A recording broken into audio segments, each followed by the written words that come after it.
comme à l'étranger. Le principal enseignement est clair. Ce n'est pas un bon résultat pour les partis qui défendent l'Europe, dont celui de la majorité présidentielle. Les partis d'extrême droite, qui ces dernières années se sont opposés à tant d'avancées permises par notre Europe, qu'il s'agisse de la relance économique, de la protection commune de nos frontières, du soutien à nos agriculteurs, du soutien à l'Ukraine, ces partis progressent partout sur le continent.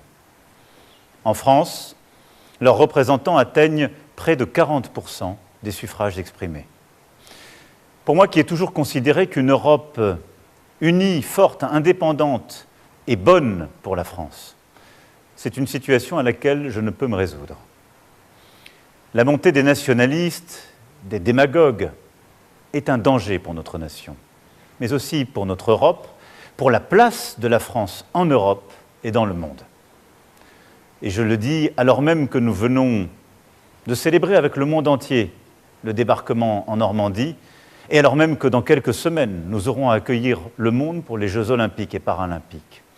Oui, l'extrême droite est à la fois l'appauvrissement des Français et le déclassement de notre pays.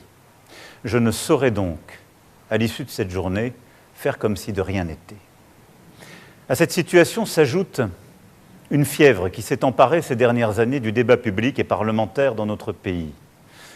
Un désordre qui, je le sais, vous inquiète, parfois vous choque, et auquel je n'entends rien céder. Or, aujourd'hui, les défis qui se présentent à nous, qu'il s'agisse des dangers extérieurs, du dérèglement climatique et de ses conséquences, ou des menaces à notre propre cohésion, ces défis exigent la clarté dans nos débats, l'ambition pour le pays et le respect pour chaque Français. C'est pourquoi, après avoir procédé aux consultations prévues à l'article 12 de notre Constitution, j'ai décidé de vous redonner le choix de notre avenir parlementaire par le vote.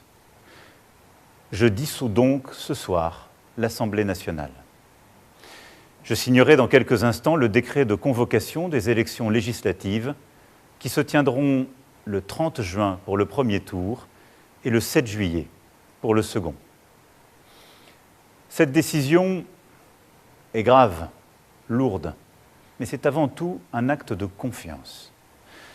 Confiance en vous, mes chers compatriotes, en la capacité du peuple français à faire le choix le plus juste pour lui-même et pour les générations futures.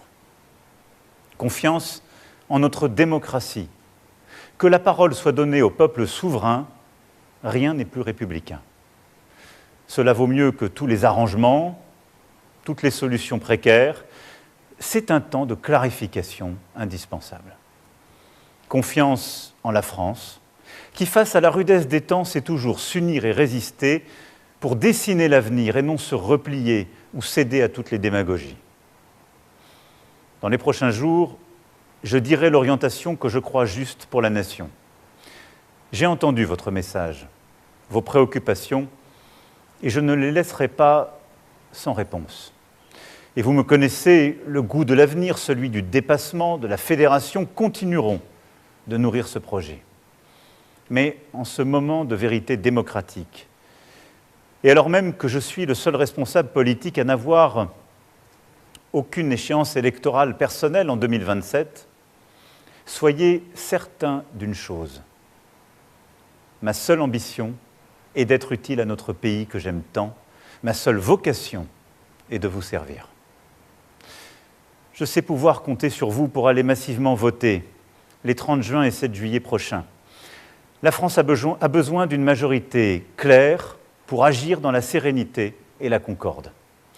Être français est toujours se hisser à la hauteur des temps quand il l'exige, connaître le prix du vote et le goût de la liberté, agir, quelles que soient les circonstances, en responsabilité. C'est au fond choisir d'écrire l'histoire plutôt que de la subir. C'est maintenant.